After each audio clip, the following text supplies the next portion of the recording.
Decoding Dx. We're a group of fourth-year medical students with a passion for education and patient care. This episode of Decoding Dx is for educational purposes only and should not be used as medical advice. Please consult your healthcare provider for any medical needs. The opinions expressed represents those of the participants and are not of our affiliated institutions. Also, a big thanks to Justin Kugel for his video editing, support, and creative contributions. Thank you for joining us on Decoding DX. We keep learning so much through this experience, and we're so glad that you're learning alongside with us. Now, let's get to the episode. All right, hello everyone. We've got an awesome case tonight with some amazing discussants. So we'll be talking about abdominal pain, which is a big one. So to start off, I'll say, John, our third year discussant, go ahead and introduce yourself. Tell us where you're at, what you're doing, and something fun about you that has nothing to do with medicine. Yeah, my name's John Perez. I'm a third-year med student. I'm on my surgery rotation right now. I'm doing my orthopedics week with Dr. Key with sports medicine, so that's interesting, seeing some knee surgeries today. And something interesting about me, I go hunting every year, so looking forward to that come December time. I love it. And Dr. Johnson, who has requested that we call him Tyler from now on, punch in the same question to you.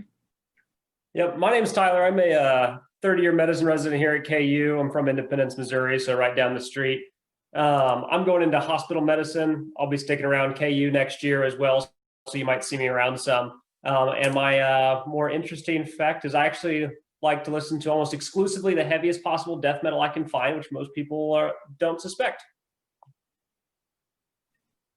I love it. I was raised by a 80s rock band type of a father, so I have some similar hard rock type taste of music.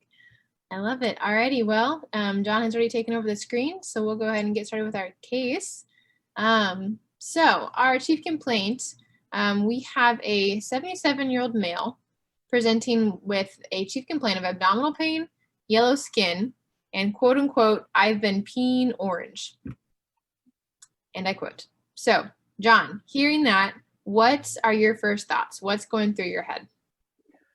The yellow skin, so I want to know how long you know this has been going on with that jaundice. So could be something going on with like just blockage of his bilirubin, but also the orange pee. It could just be some type of like blood tinged pee. So he could have some kind of like UTI going on, some kind of infection that could be contributing some of his pain. And overall, both of them maybe could be working together and they could be related. Absolutely. Great initial thoughts. Tyler, anything to add to that? And then just kind of what's your general approach to abdominal pain? That's a pretty vague complaint. So how do you approach that mentally? Sure, yeah. Abdominal pain's, as you said from the beginning, a huge complaint. And the fact that this guy presented with the yellow skin really helps kind of, not completely narrow your differential, but you've got a pretty good idea of what's going on. I kind of do a combination of approach for abdominal pain that really starts with as with most things, the history and physical, because that's going to really cue you in on, is this an emergent type of situation?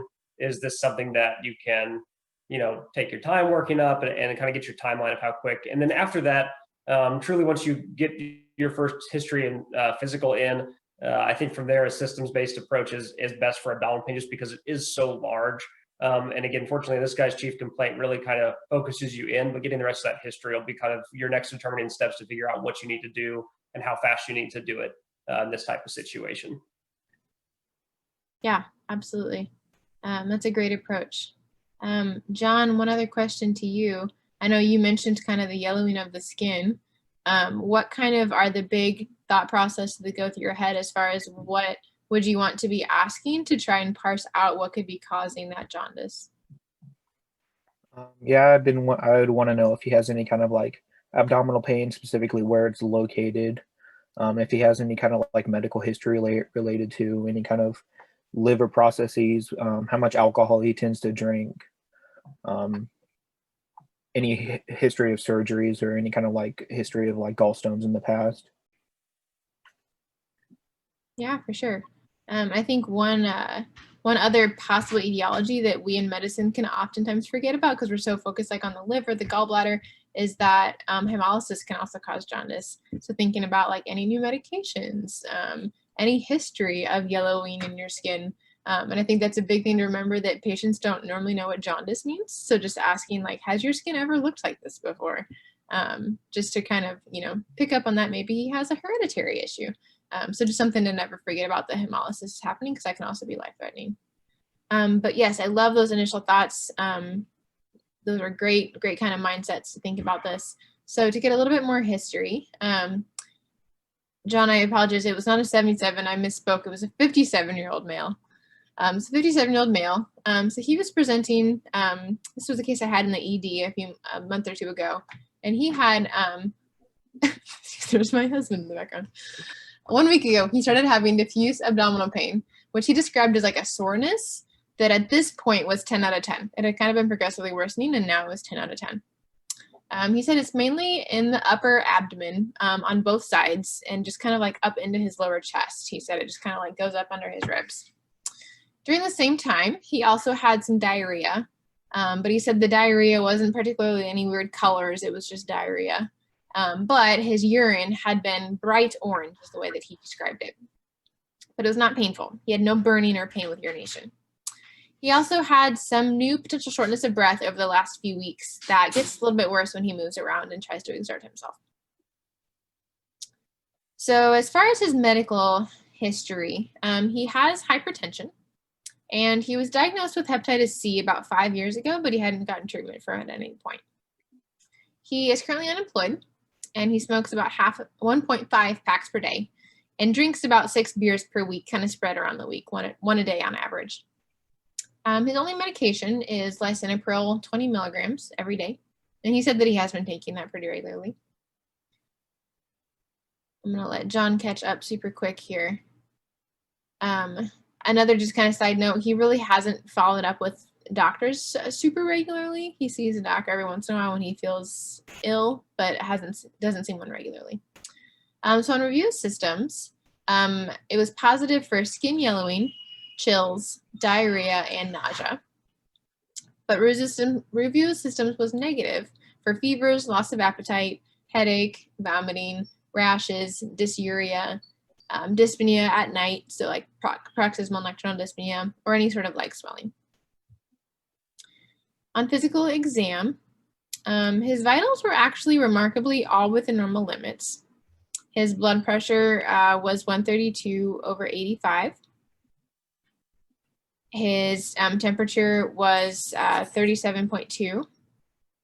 Heart rate was 72, and he was breathing 12 times a minute on room air. Generally, he was an obese, ill-appearing male, just kind of not acute distress, but just kind of looking sick. HEENT, he had scleral icterus, but his pupils were equal, round, and reactive to light. His cardiopulmonary exam was normal. His abdomen was quite distended, but there was no fluid wave. He was tender in the right upper quadrant, the right lower quadrant, and bilateral epigastric areas, but had no guarding or rebound. Murphy's sign was negative, and the liver span was percussed to about 10 centimeters below the costal margin. His skin exam showed jaundice and a little periumbilical macular rash that was kind of nonspecific, not super clear what it was. There were no telangiectasias and no caput medusa was noted. And his neuro exam was normal. So I just threw a ton of information at you guys. I know that can be kind of tough to diagnose or to kind of digest through that much information. But John, at this point, what are kind of the top maybe 3 or 4 things on your differential running through your head? Well, since he does have the history of Hep C that went kind of untreated, this could be kind of like a sequelae or like progression of his Hep C. But also, since he does have some jaundice, abdominal pain, and he could have like a subjective fever or potential fever since he does have chills, that could lead me down like a cholangitis route, some kind of processes going down there. And I'm not quite sure what to think about his orange pee since he's not really having any kind of like UTI symptoms. And he hasn't had any medication changes. But I still think that there might be some kind of processes related to his urinary tract that could be contributing to that. Or it could just be hemolysis that could be breaking down blood too. Absolutely. What would be some like next steps for you? If you were seeing this patient in the ED, what would you want to order next? I think just getting a quick like right upper quadrant ultrasound to assess that area, since that's where a lot of his pain and tenderness is at. It'll let us look at the liver. You could look at the bile ducts and see if there's any kind of like dilations or anything like that going on. For sure. And just one extra point that a lot of med students don't realize is that the ER is fantastic at point of care ultrasound. So it may not be like a superficial, thorough ultrasound, but they can pick up on a ton of stuff that can be super helpful right at the bedside. Tyler, what about you? What kind of are the big things running through your head, and what would be the next things that you'd be ordering and looking for? Yeah, so the things that I kind of think about in this type of situation is, again, the urgency of it. And I think that really helps in particular, wondering if it's an acute infection that I need to treat. Is this a surgical case that I need to get somebody else involved in? Because clearly I can't handle that. And then always considering whether or not this is acute liver failure, which is kind of in a diagnostic group of itself. That's important to recognize because you need to have them in transplant capable centers. One thing I would note just on the physical exam that you all had noted was like the absence of fluid wave. But any physical exam for ascites at best, and the most well-trained physicians, is typically only 50% sensitive for picking up ascites. So just because you don't feel that on exam doesn't mean it's not there. And so certainly I agree with what you had said so far. And, you definitely need, this is a guy you need pretty urgent imaging on, certainly in some way, shape, or form. And typically ultrasound is your go-to in this type of situation, where you've got the large liver that you can feel on exam. You've got evidence of some type of hepatobiliary dysfunction in the setting of clinical jaundice versus, as you had mentioned, hematologic. And then, in addition, you just kind of need to, your next steps is really clarifying like what type of process is this? Is this a cholestatic versus hepatitic type of picture? Because that can help refine your differential diagnosis and is a quick and easy kind of way to start your thought process. And so, the ultrasound is easy and quick to do. Sometimes in the emergency setting, before we can get a good ultrasound picture, it's not unreasonable. Sometimes also get like CT imaging, but ultrasound is better for most of your right upper quadrant issues, outside of basically bile duct and below, so like pancreas and types of things like that, where you're going to need to actually have more CT type of imaging. I think those are kind of places to start. That was awesome. Thank you so much for giving us a little window into your head there. So you touched on an interesting point. And like I said, I did a month in the ER not too long ago. And one of the things that one of the founders of the Clinical Problem Solvers likes to talk about is a CT deficiency syndrome. That's one of Robbie's little coin terms that he likes to throw around. So that's, I feel like, one of the big things working in the ER that, no matter how you want to think about it, good or bad, oftentimes, especially with abdominal pain, it comes down to, do we need a CT or not? So Tyler, in your experience, and this applies to the floor as well, you can have changes to your patients as they're on the floor. What would be kind of your triggers for a patient with abdominal pain? What would send you down the route of this patient has CT deficiency syndrome, otherwise known as we need to get a CT right now? Well, I haven't heard it called CT deficiency syndrome, but that's a funny name for it. So I think really the big thing is, what my thought process is on what's going on and the acuity of it.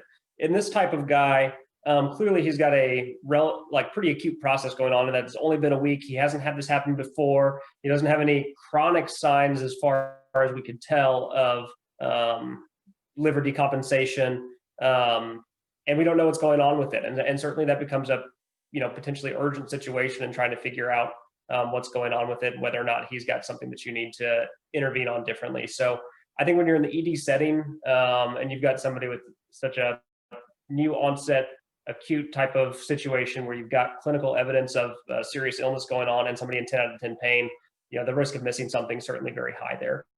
It's a totally different situation when somebody's had some like mild abdominal pain going on for weeks to months on end, without any real major clinical findings, who presents to your clinic. Those are like very different situations. And I think someone had mentioned on there in the chat that I saw pop up briefly, something like indications for abdominal imaging, and certainly using like the appropriateness criteria can help you figure out what type of imaging to go for. But in this type of situation, in the emergency room with new onset severe symptoms with clinical evidence of pretty significant issues going on, I think my threshold of getting a CT is pretty low in that situation.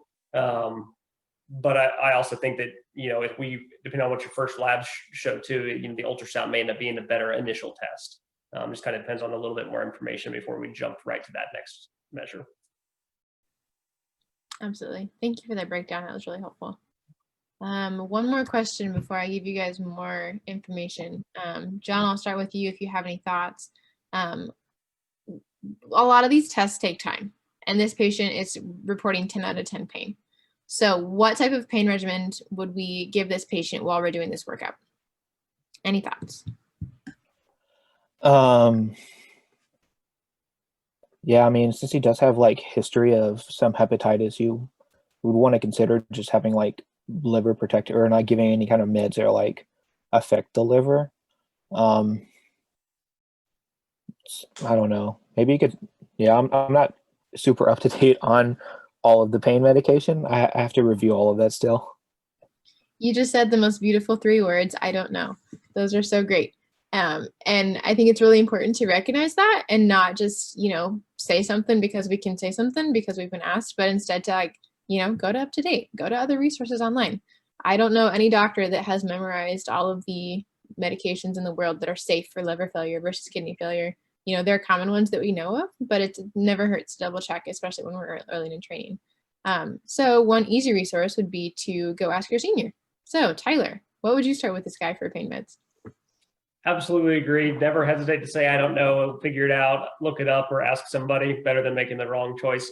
In this type of situation, your treatment of his pain is not going to impair your ability to treat him otherwise. So you certainly should make him comfortable. In this situation, we want something that's, fast acting and will work for his severe pain. This isn't something you just want to give him some over-the-counter type of medication for, especially given his potential underlying problems. So I'd probably give him fentanyl for the time being. It's got minimal metabolites, whether they're, in having kidney issues as well that we don't know about, and in the setting of his liver dysfunction, whereas some of your other opiates that you might give IV can have different metabolites that can kind of persistently linger around. And you're certainly going to be keeping an eye out for hepatic encephalopathy in this type of guy who's got some liver dysfunction, but treating his acute pain is certainly a reasonable thing to start with. And I'd probably give him a dose of fentanyl while we were getting this worked up. And with how severe it is, I'd just give him IV from the start, assuming no allergies.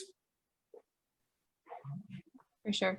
I think it's easy for us to err on the side of, well, we don't want to do too much opioids, but especially with a patient in acute pain in the ER, we really need to treat their pain. Giving them, I know Dr. Crane is one of my mentors in the ED, and he says, I always give them the benefit of the doubt, at least the first time.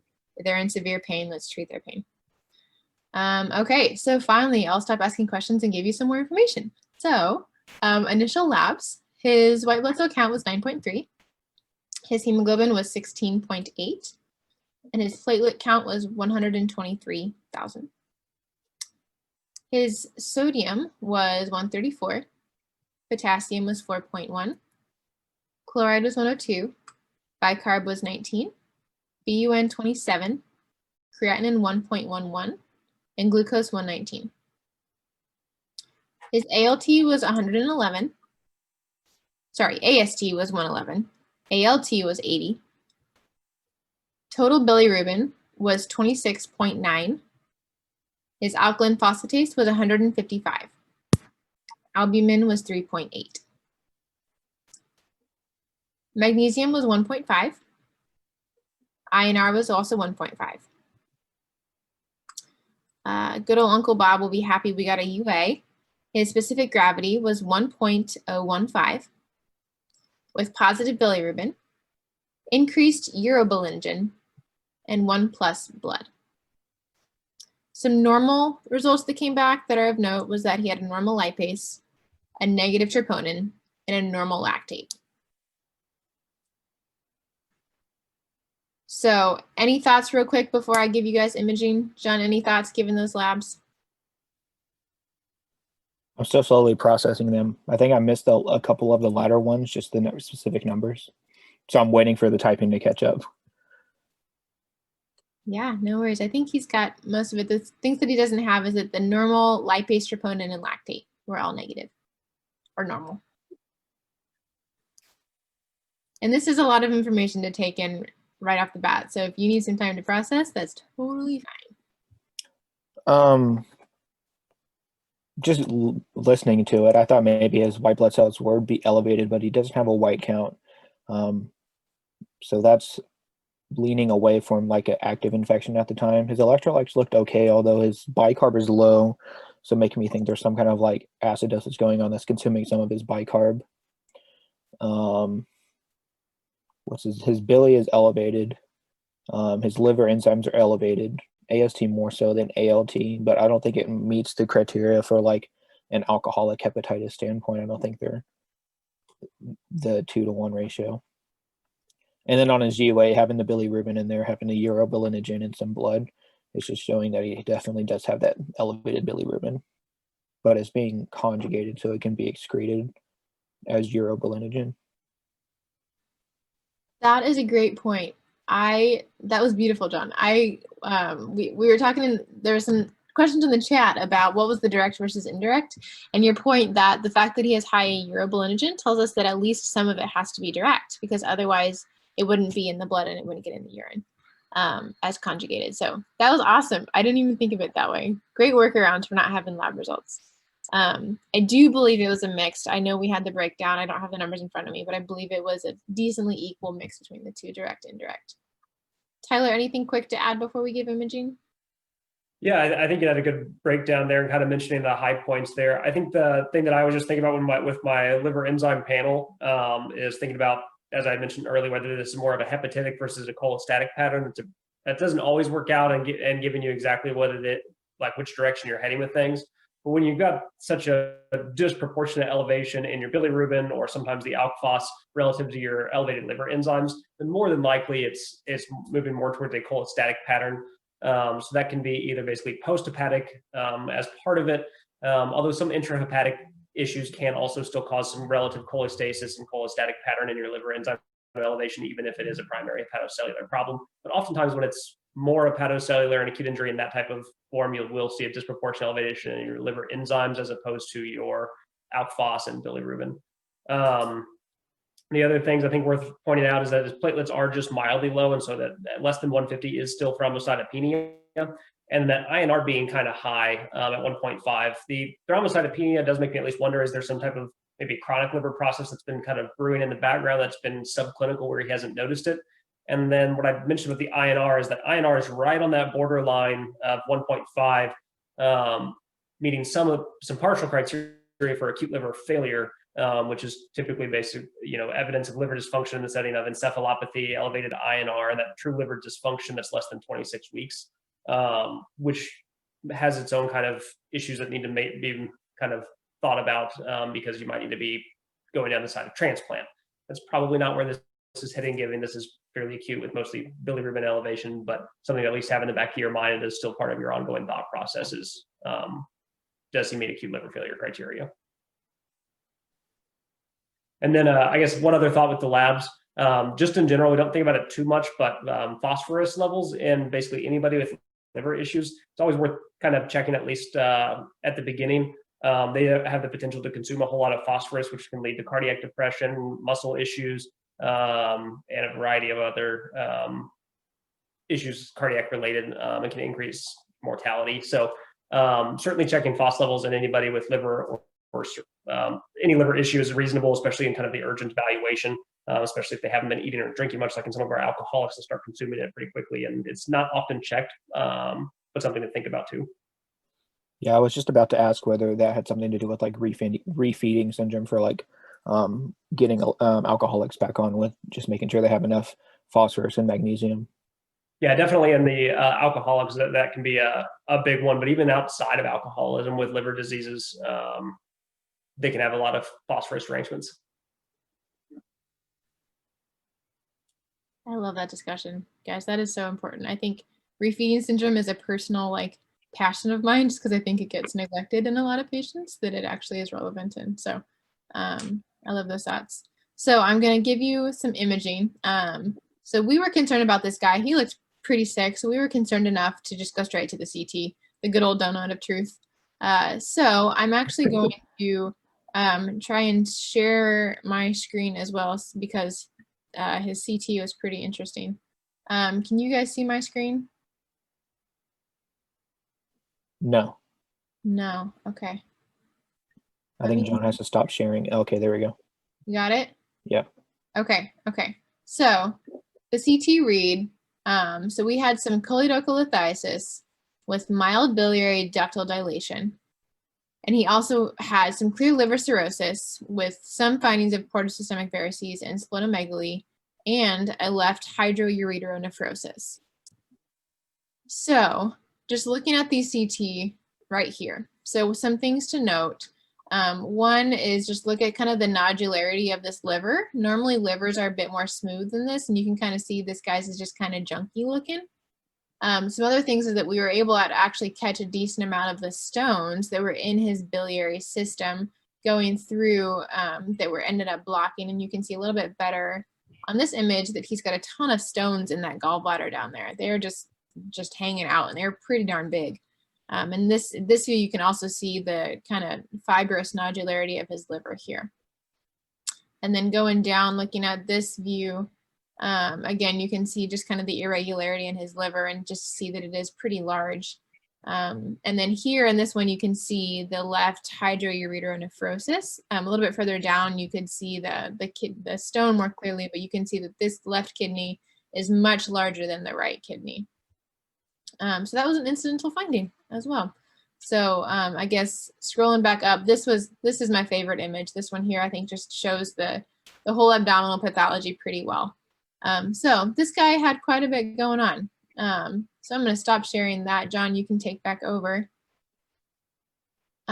So at this point, we have confirmed that he had a CT deficiency syndrome diagnosis. Given case solved, we can all go home now, right? Not quite. So we've got quite a few different things going on in this guy. So John, seeing the CT and seeing this patient in front of you, what would the disposition be for this patient? So the meaning for that would be admit or go home. If admit, what type of service admit to? And then any initial consults as you're admitting the patient. I think we would want to admit him just because he does have all of those stones in, and he does have a lot of dilations going on, and he probably has some, just like what Tyler said, some underlying liver pathology going on with his elevated INR and everything. You could probably admit him to like the internal team, but I would want to contact surgery to get like an ERCP or just get like a cholecystectomy to take that gallbladder out since it is full of stones. Yeah, for sure. So actually, at least at KU, we actually would consult GI for that, and they would do the ERCP. So they typically are really fast to respond, and they'll evaluate the patient and figure out what would be the best as far as, for some patients, an MRCP is better initially. Sometimes they go straight to an ERCP. They're fantastic at figuring that out. So Tyler, any additions to that? Anything else as you're admitting this patient that you'd want to put in? Yeah, so I think one thing to consider is the timing for a potential MRCP. Like if this patient comes in the evening, is this something that you need to call the GI doctors in to come in right now to scope this guy, or is this a guy that might wait till the morning in order for them to do it? And so one of the indications for them to be called in the middle of the night, any time of day, to potentially do an endoscopy is if you're concerned that this is infected as well.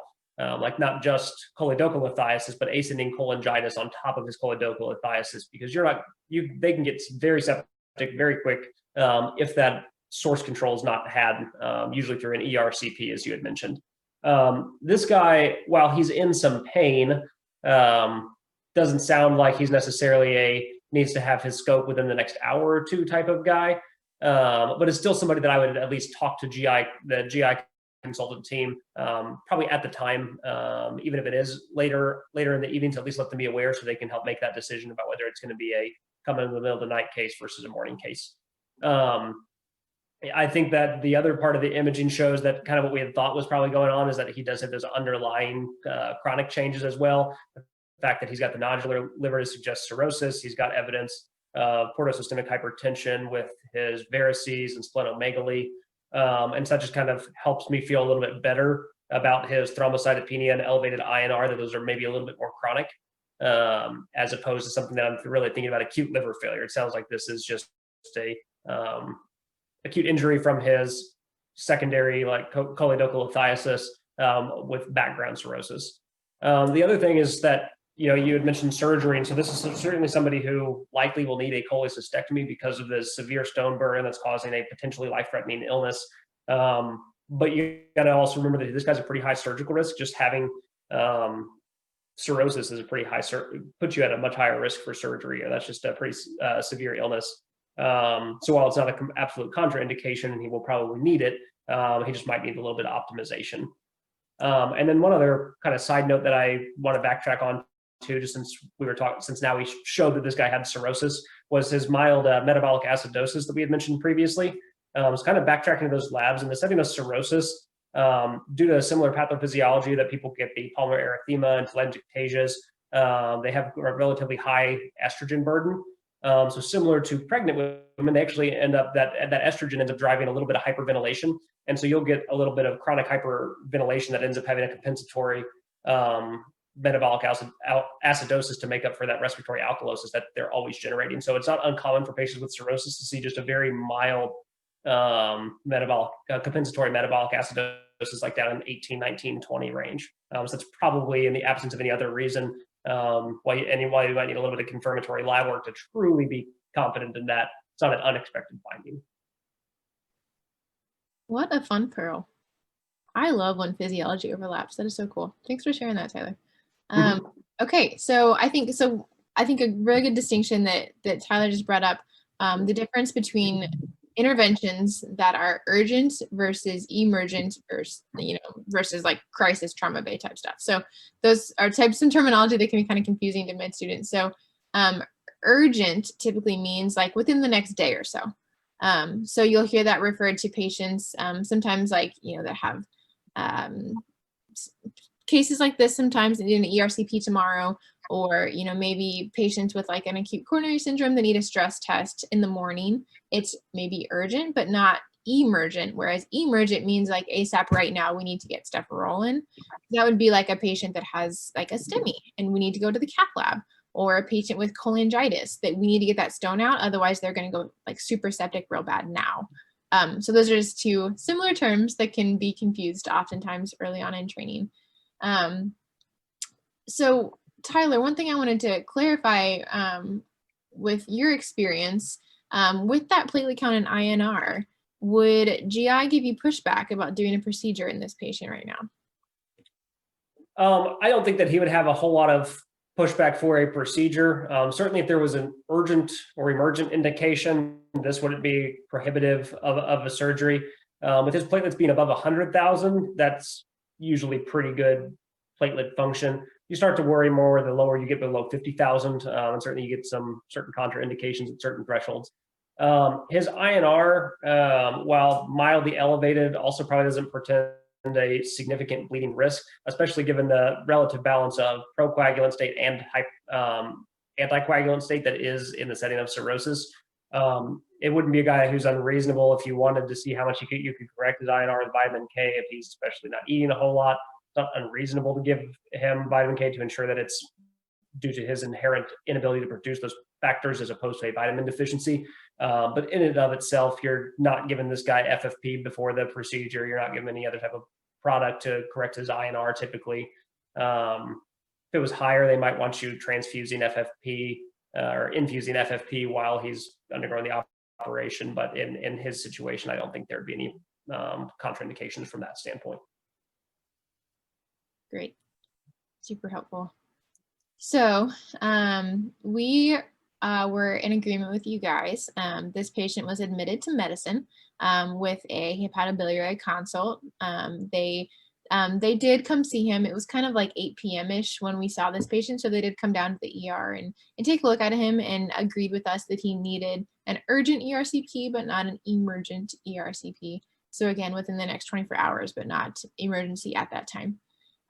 So given that kind of diagnosis, so we have choledocholithiasis. He's not septic based on objective data. His vitals are stable, they're in normal limits. His labs are kind of off, but they're not crazy ICU level off. So this isn't necessarily a picture of cholangitis to us, but it's definitely, he's set up to get cholangitis pretty darn soon if nothing happens. So given that kind of clinical picture, John, what would you start this patient on?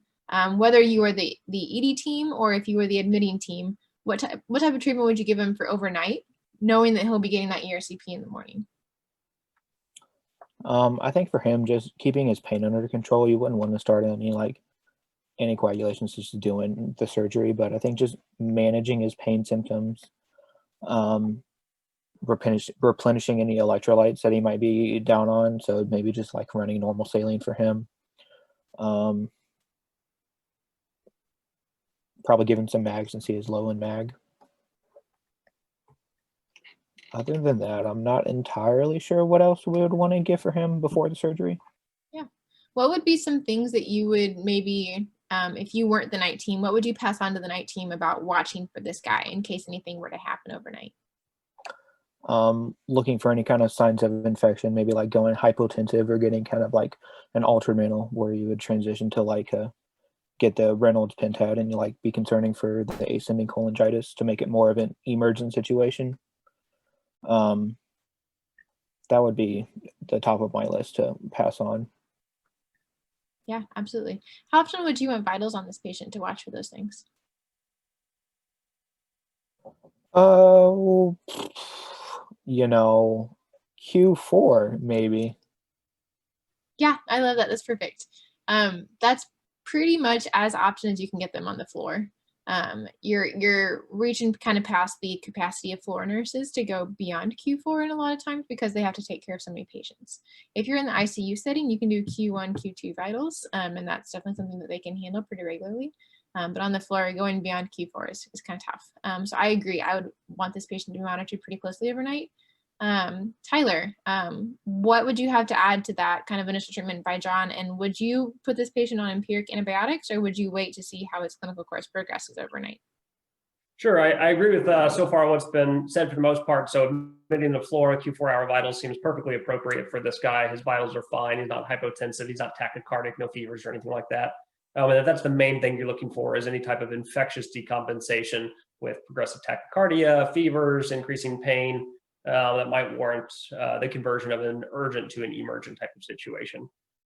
As far as antibiotics go, I agree that in this situation, without any clinical evidence of infection, his white count's not up, he's got no evidence of sepsis or anything like that, that empiric antibiotics are not necessary. Certainly, even if we didn't have fevers, but if he was hypotensive and tachycardic, you might feel differently and err on the side of caution while you're waiting for the ERCP drainage. But in his situation, I don't think he would need any type of antibiotics. You definitely want to keep him NPO, waiting for that procedure. And certainly if he had been having a lot of nausea, vomiting, and the setting of cirrhosis, correcting the electrolyte issues, as you mentioned. A whole other topic for different day is fluid management. But in his case, I'd probably end up using lactated ringers, giving him some fluids overnight. The normal saline might make his metabolic acidosis worse, and a variety of other things that we can always talk about at a different time.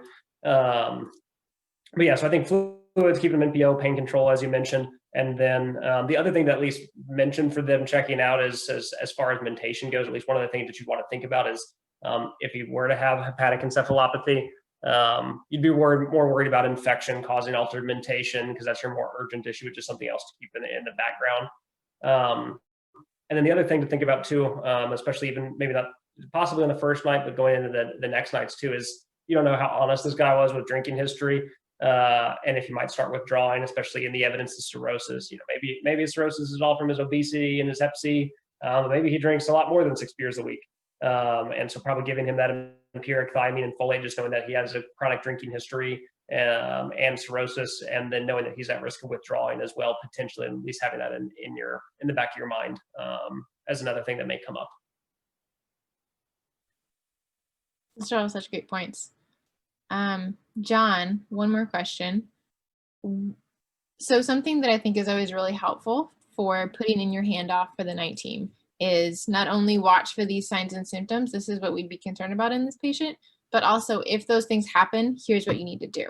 It really helps with the night team that's covering like a ton of patients for them to have like a clear plan for if this happens, then this. So that being said, you listed a couple of really great kind of things to watch out for this patient. If those were to happen, if you were to develop those signs of cholangitis, what would be your action plan? What antibiotic would you recommend that the night team give him, and then anything else that you'd want them to do? Oh, you see, antibiotics are my weak point, but I know you would want to do some kind of gram negative coverage, but I don't know on top of my head which one would be the best choice for that. So obviously starting them on antibiotics and then getting that ERCP in. For sure. I love those 3 words. I don't know. That's great. And again, this would be something that you can really easily look up, or even last year's senior. So no shame with that at all. Tyler, what would be your recommendation for night team handoff as far as what antibiotics to start in this patient if he needed it? Yeah, so for antibiotics, yeah, it's a pretty easy one that you could always look up. Then that's not ever a problem. It's impossible to memorize every antibiotic for every single situation. In his case, the main thing that you want to cover is, as you said, gram negatives, but also anaerobic bacteria as well. So some combinations you could use piperacillin tazobactam as a single agent, which would cover gram negatives, including Pseudomonas, as well as your anaerobes. If you're not concerned that he has a whole lot of risk factors for Pseudomonas, and he's not that sick, you could always do amsulbactam, which is similar in coverage as piperacillin tazobactam without the Pseudomonas coverage, where you can use a 3rd generation cephalosporin plus anaerobic coverage like metronidazole. So ceftriaxone metronidazole would be a reasonable option as well, again, if you weren't worried about Pseudomonas coverage. So those would be some pretty standard starting regimens. Awesome. Thank you guys so much. Okay, so some more information about what this patient was admitted with. So he was, we did get blood cultures on him in the ER just because he was kind of borderline, like he looked sick. His labs weren't telling us florid sepsis, but we wanted to make sure there wasn't a pending cholangitis going on.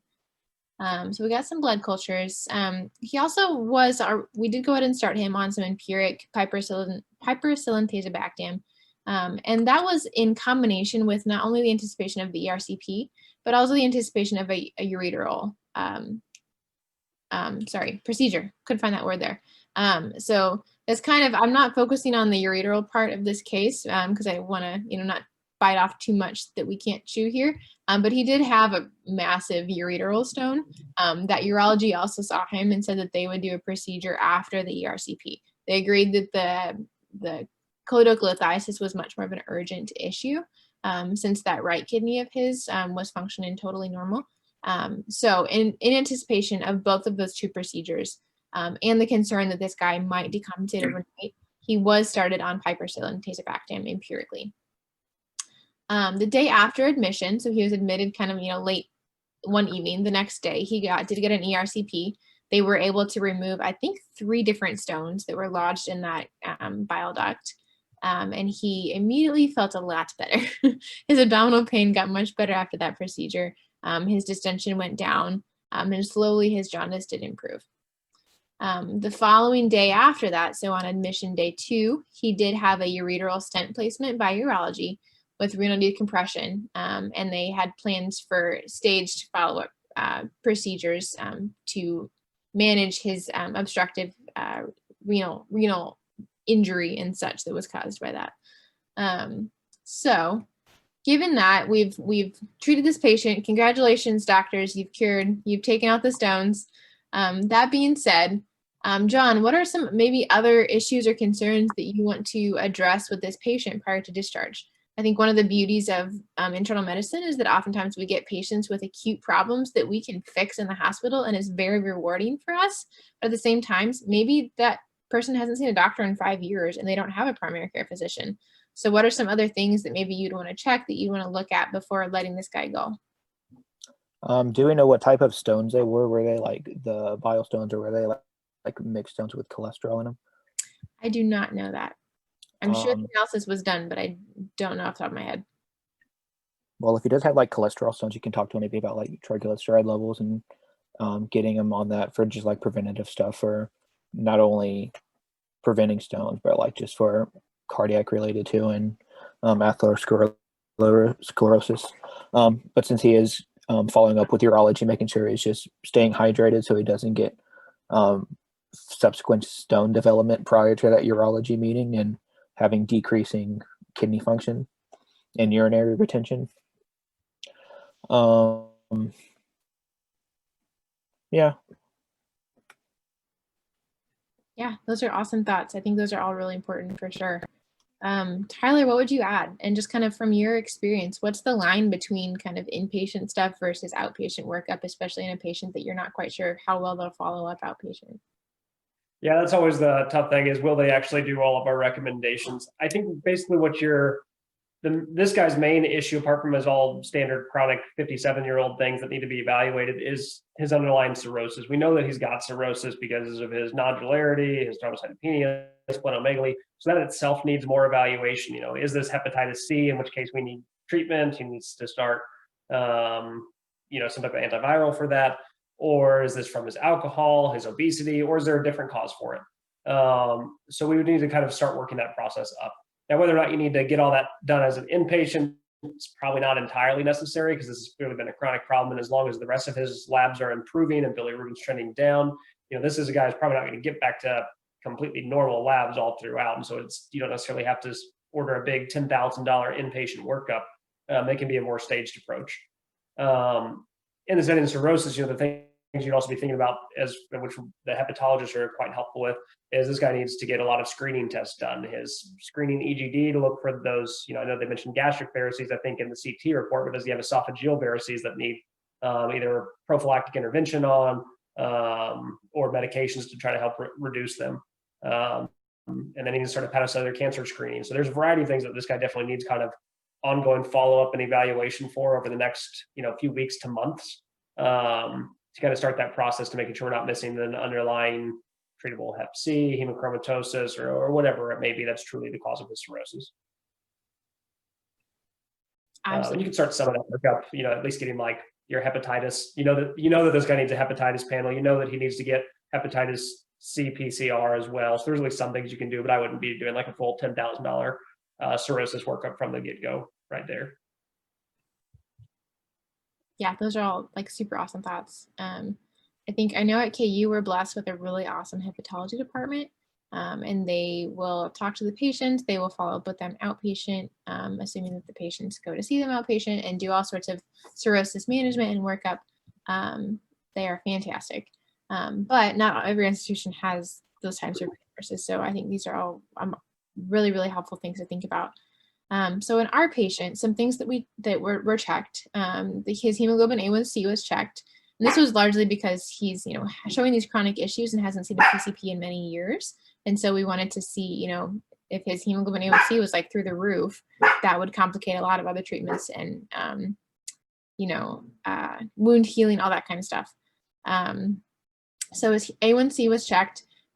His hepatitis B surface antibody, kind of the whole hepatitis B panel stuff was ordered. He was found to be non-immune. So we did immunize him for hepatitis B. We also just checked for an AFP, alpha fetoprotein, just like Tyler was saying, to look for hepatocellular carcinoma. That's not a perfect screening test, but it was normal. And then just with the imaging that we had already, didn't show any like discrete masses or anything that was concerning for hepatocellular carcinoma. So the next step would just be routine outpatient screening with his PCP or with hepatology.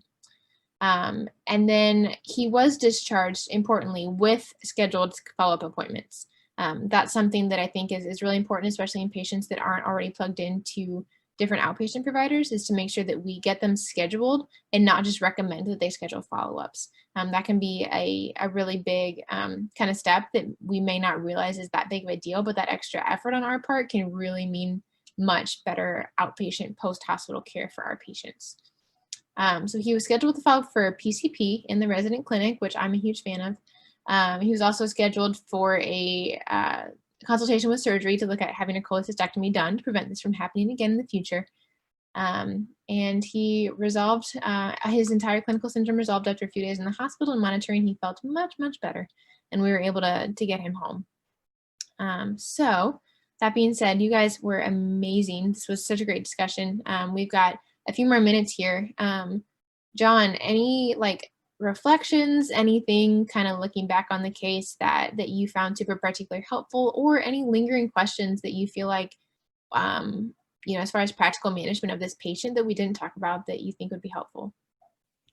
No, I think a big thing that I took away from this is just I'd have to go back and review a lot of the antibiotic regimens just to make sure I understand what would be good gram-negative coverage, good anaerobic coverage, gram-positives, because I tend to miss a lot of those just on practice questions because it spans all of the different clerkships.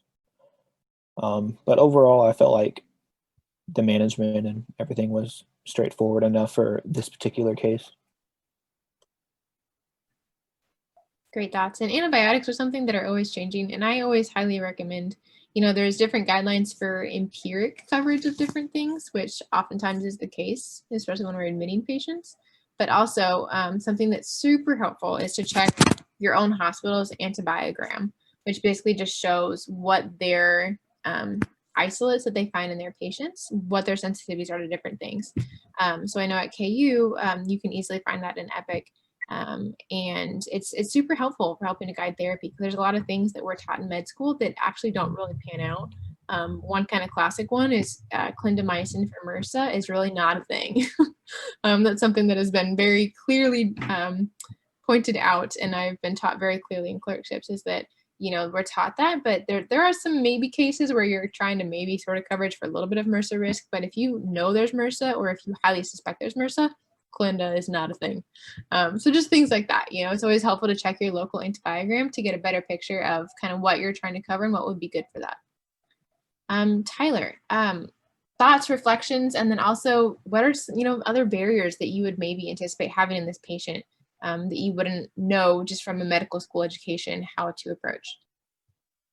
Yeah, and I think a good thing that got brought up in this is, not losing track of all the other things that come up. Like we got to discussing his liver and stuff, and I totally forgot about his hydronephrosis. Maybe if he was my actual patient, I might not forget about that, but certainly thinking about all those other things that could be playing a role as well. So if he was to get, symptoms of infection overnight, thinking about those other systems that are involved. As far as other like hospital barriers, I think one of the things that at least is worth mentioning is for his hepatitis C, I don't know what his insurance status is, but it's unfortunate that a lot of times people won't qualify for getting their hepatitis C treated with a medication that's well tolerated and cures like 97, 98% of hep C until things are already bad. Oftentimes they're already cirrhotic before they'll even be able to pay for it or have some other type of complication because of their hep C, rather than being able to actually get it treated early, because that's just the nature of how our system works. And so that's one of those things that comes up where, this guy may not even ever be able to get his hep C treated depending on what his insurance status is, and issues like that, you know the right thing to do, but sometimes you just are unable to do it. Similarly for his follow-up, it's what you can get him to actually follow up. Can you get him scheduled into the KU system if he's here, or does his insurance not covered here to where they can't follow up outpatient? Our outpatient clinics are good with working with them, and a lot of times they've been seen by the hepatology service on an inpatient side of things. They can often kind of get some workarounds and get them seen, make sure they do get some of that follow-up started. But there are those real world issues that will play a role in this type of situation. Those are such great points. I'm actually over at Truman Medical Center right now, and the issue of insurance coverage, they serve a lower income population, and that's a very constant barrier to a lot of the treatment. We can recommend and prescribe anything we want, but if the patient can't afford it or isn't able to access those resources, what good have we done our patients? So something really important to always keep in mind. So again, awesome discussion. You guys are incredible. John, on our side, would you like to take us away with some teaching points? Yeah, absolutely. So kind of getting back to the idea of jaundice, when you have that chief complaint of jaundice, it's really easy to think about liver, hepatobiliary, but don't forget about hemolysis. So think about when you are analyzing your bilirubin, if you see a really high indirect bilirubin, and that could be a potential source. So you don't want to miss that, because that can be just as harmful as some of those other hepatobiliary causes. Ascites is not a super sensitive finding, actually, especially in our larger BMI individuals as well. Sometimes it can be really difficult to tell. Right upper quadrant ultrasound is the preferred initial imaging when you're looking for biliary dilation, But in addition, you also don't want to rule out the other nasty abdominal pain thing. So oftentimes they will end up getting CT. But just know that if you are concerned for hepatobiliary specifically and looking for biliary dilation, it's actually more sensitive to be looking at an ultrasound finding of that. And so oftentimes, like we've kind of talked about, you know, that CT versus non-CT, that's a really important breakdown, especially when you're thinking in the emergency department, especially. So you think about things like acuity, urgency of the presentation, and also to make sure if we're concerned for anything that we might be missing on exam, that we want to find that. There's also specific radiology appropriateness criteria, and that's oftentimes, I would say, maybe more important in the inpatient setting or outpatient setting, when you have a little more time to say, well, we might want to be thinking about these things a little bit more. So choice of pain for abdominal pain, IV fentanyl is a great choice, especially if we're concerned for liver involvement. And then when we see liver involvement, a good like schematic breakdown to start thinking about it is to think about cholestatic versus hepatocellular injury, because that can lead you to on two different kind of pathways. Don't forget to also check all your electrolytes, especially in liver failure patients. Phosphorus is one that often gets overlooked and can kind of have lots of bad outcomes, especially cardiac, which is the one we care about the most almost. Just a slight point for people at KU, the ERCPs and MRCPs it's done by the GI team at KU. And also an important point from our labs that we saw is that sometimes you'll see a metabolic alkalosis in those in our liver failure patients, and that's secondary to their high estrogen levels, which is an interesting mechanism that we talked about. If you're thinking about getting any procedures, whether it be GI or urological, always be thinking about your platelet counts and your INR. Be thinking about that prior to consulting someone who might be doing a procedure for you, because that might be the first thing that they ask, you know, if their platelets are 10 or something crazy, you know, you might need to be replacing those, even though if it is an emergent case. And then also, you always be thinking about how often you want to be checking on someone, because that can affect their level of care, whether they're ICU versus floor.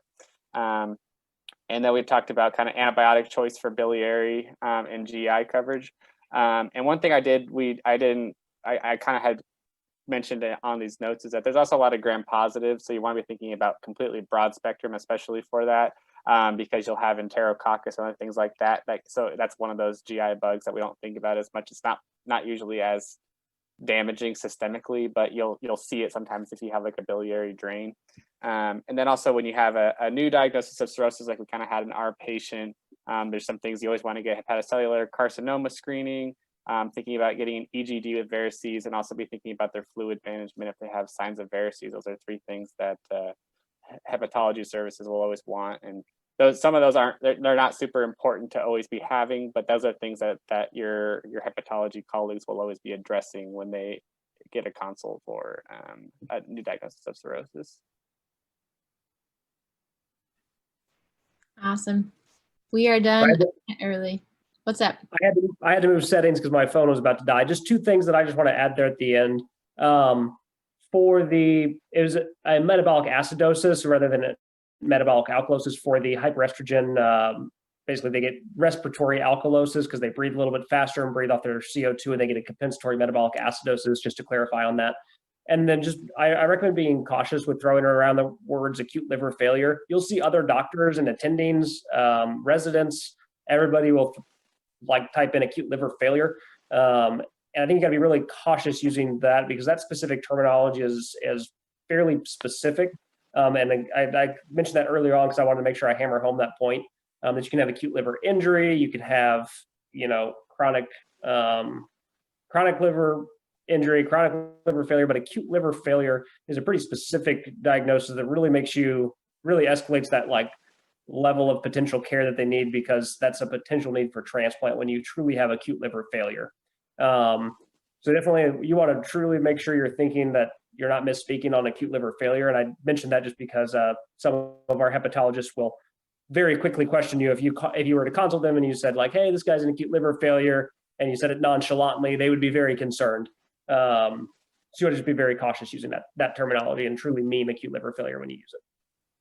That's a really good point because you will get jumped over. You'll get jumped all over if you say that. It's important to just kind of go back to that for one second. Is, when you see injury, it just means that you have the elevated liver enzymes and you have the elevated INR showing impaired function. But the big thing is time course. So if you have failure, it means they're not coming back. And so if like they have chronic liver failure or they have acute liver failure, they are beyond the point that your liver will recover. And that's the big buzz thing for hepatologists. And also when you're saying someone has really bad liver disease and they come in and they have decompensated cirrhosis, that might be more the picture you should be presenting to them versus acute or chronic liver failure. That means they're not coming back. They're going to go to an ICU. They're not going to come back if they don't get a transplant, essentially. So that's a really good point, Tyler. And I think that'll save you from getting yelled at. I say yelled at, not really yelled at. Have a stern talking with. I love it. That it sounds similar to me. A parallel metaphor for some people, for something that might be a little more common, is thinking about like chronic heart failure compared to like an acute MI or an acute something that we can intervene on and get that heart function back, as opposed to like a chronic heart failure that you're not going to get function back unless you get a transplant. So similar thing. Terminology is key. Communication is key. Awesome. Well, thank you guys. This was absolutely incredible. Amazing discussion. So grateful to have you guys all on. All right. Thanks for having me.